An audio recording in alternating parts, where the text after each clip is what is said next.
Bonjour à tous, je suis ravie de vous retrouver pour cette deuxième vidéo de Sophroflash. Aujourd'hui, nous allons parler de la respiration. Nous entendons beaucoup parler de respiration dans les médias en ce moment, du fait que c'est important de respirer. Oui, en effet, mais pourquoi et comment? Je vais vous expliquer à quoi servent les exercices de respiration et vous proposer deux pratiques pour les expérimenter. D'abord, respirer est ce que l'on appelle une fonction neurovégétative, c'est-à-dire que nous n'avons pas besoin d'y penser pour que cela se fasse. En revanche, c'est la seule fonction neurovégétative sur laquelle nous pouvons avoir une action, c'est-à-dire amplifier nos respirations, accélérer le rythme, etc.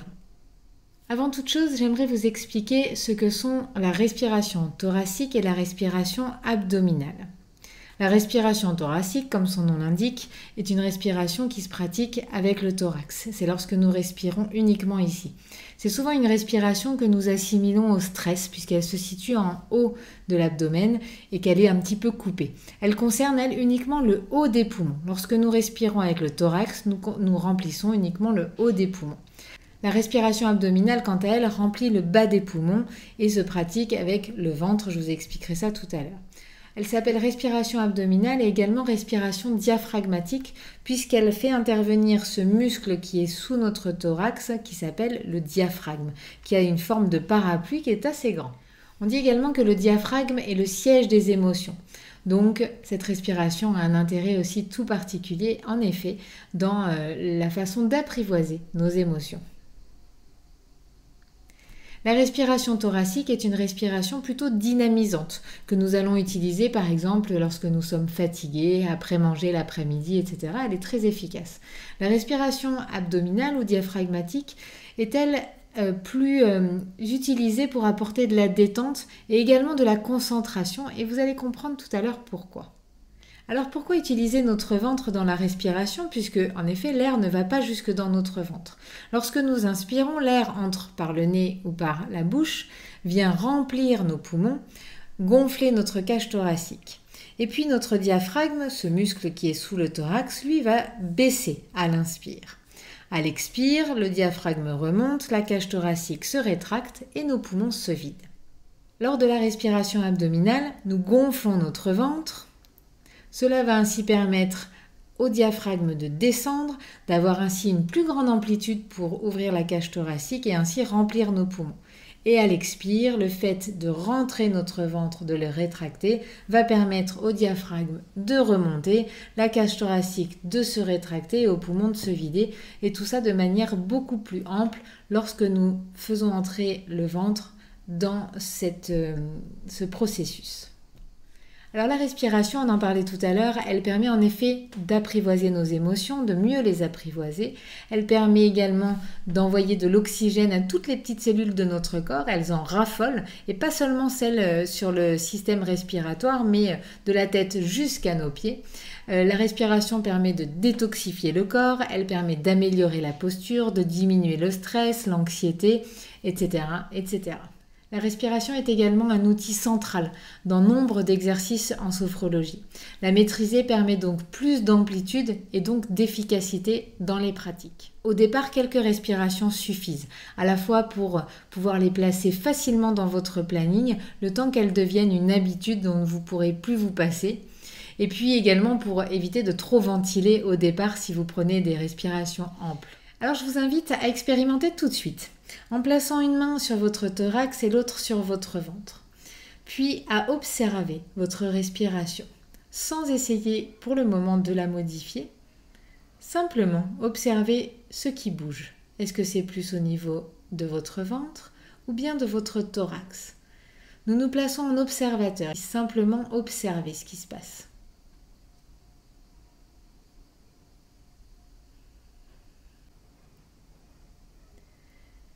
Puis cette fois, nous allons modifier légèrement notre respiration pour ne respirer qu'avec notre thorax. Nous allons donc faire en sorte de ne pas bouger du tout notre ventre, donc notre main positionnée sur le ventre, mais uniquement notre thorax et notre main positionnée sur le thorax. Alors il faut peut-être un petit temps d'adaptation, le temps de trouver nos marques, savoir où ça doit bouger. Vous pouvez fermer vos yeux pour plus d'intériorité, c'est parfois plus facile pour se concentrer. Sinon, vous pouvez fixer un point devant vous, de manière à ne pas être parasité par votre environnement. Et portez toute votre attention sur les mouvements du thorax.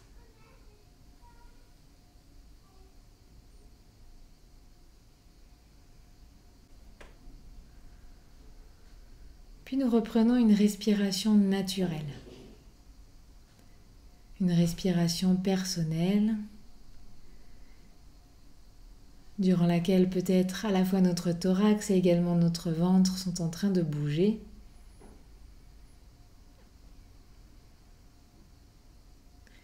Puis cette fois, nous allons uniquement faire bouger notre ventre.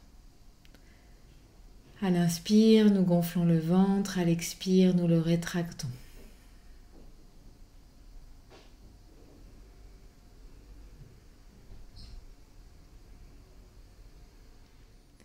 Alors pour faciliter la respiration abdominale, nous pouvons sur l'expire appuyer légèrement sur notre ventre de manière à le rétracter.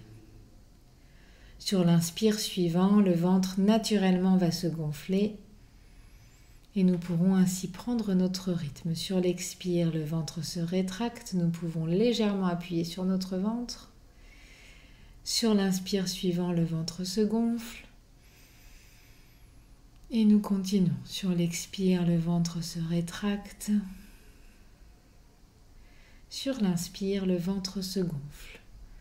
Lorsque le ventre se gonfle, le diaphragme descend, la cage thoracique s'ouvre, les poumons se gonflent, se gorgent d'air. Sur l'expire, nous appuyons sur notre ventre qui se rétracte, qui permet au diaphragme de remonter, la cage thoracique de se refermer et nos poumons de se vider. Encore une fois, à l'inspire, nous gonflons le ventre et à l'expire, nous le rétractons. Puis nous reprenons une respiration naturelle et nous portons notre attention sur ce qu'il se passe dans notre corps. Est-ce que nous avons des sensations, des pensées? Simplement, nous observons, sans jugement, sans a priori. Et grâce à un petit entraînement de ce type, c'est-à-dire quelques respirations par jour, croyez-moi, vous en ressentirez très rapidement tous les bienfaits. L'entraînement est toujours clé dans la pratique. La répétition des exercices est un principe très important dans la pratique de sophrologie, comme dans beaucoup d'autres pratiques. Et puis vous avez peut-être pu observer que pendant que vous étiez en train de pratiquer cet exercice, de vous concentrer sur le ventre qui gonfle, le ventre qui se rétracte, vous n'aviez pas de pensée parasite. L'esprit n'était pas au vagabondage, mais plutôt à la concentration sur ce qu'il était en train de faire. Je vous propose une petite variante pour cet exercice, toujours sur la base de cette respiration abdominale, qui va vraiment être un exercice de base dans beaucoup d'exercices et de pratiques en sophrologie. Je vous propose une petite variante qui utilise les comptes. C'est-à-dire que sur l'inspire, nous allons compter 4 temps et sur l'expire, nous allons compter 8 temps. L'expiration est vraiment le moment clé dans tous les bienfaits de la respiration. Donc c'est pour cela que c'est sur ce temps d'expire que le temps est plus long. C'est en effet en fin d'expiration que nous en avons tous les bénéfices. Alors je vous propose soit de replacer vos mains sur votre ventre, sinon de les laisser le long du corps. En tout cas de vous concentrer de nouveau sur votre ventre et sur votre respiration abdominale. Je vous invite donc sur une expire à souffler l'air hors de votre corps tout en rétractant votre ventre comme si vous vouliez faire toucher votre nombril sur votre colonne vertébrale. Et prochaine inspiration, nous comptons 4 temps. 1, 2, 3, 4. Expiration, 8 temps. 1, 2, 3, 4, 5, 6, 7, 8. Inspiration sur 4 temps. 1, 2, 3, 4. Expire sur 8. 1, 2, 3, 4, 5, 6, 7, 8. Inspire sur 4. 1, 2, 3, 4, ventre gonflé. Expire sur 8, nous rétractons le ventre. 2, 3, 4, 5, 6, 7, 8. Inspire sur 4, 1, 2, 3, 4. Expire sur 8.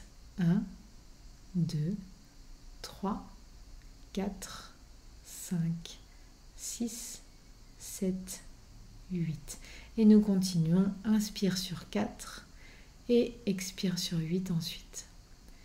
Vous pouvez prolonger, si vous avez envie, 5 temps à l'inspire, 10 temps à l'expire par exemple, ou plus si vous le souhaitez.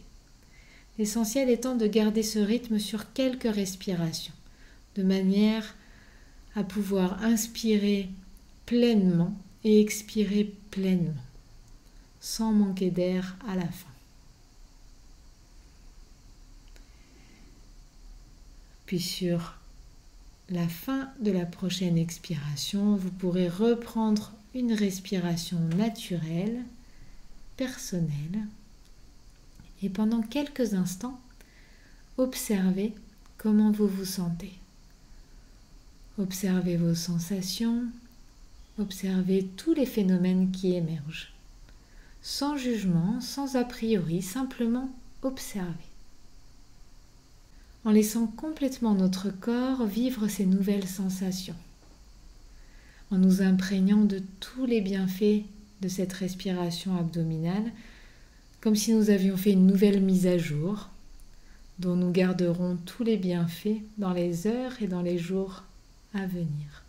Alors je vous invite à pratiquer ces 2 exercices sans modération bien sûr, à raison de quelques respirations par jour au départ ou en tout cas régulièrement, de manière à intégrer dans votre planning très facilement cette pratique que vous pouvez faire à n'importe quel moment de la journée et pratiquement n'importe où.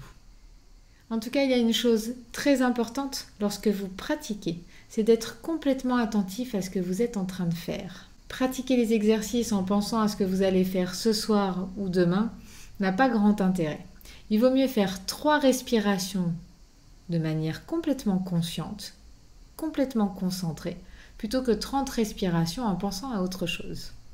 Et croyez-moi, votre corps et votre mental vous en remercieront. Bonne journée et à très bientôt.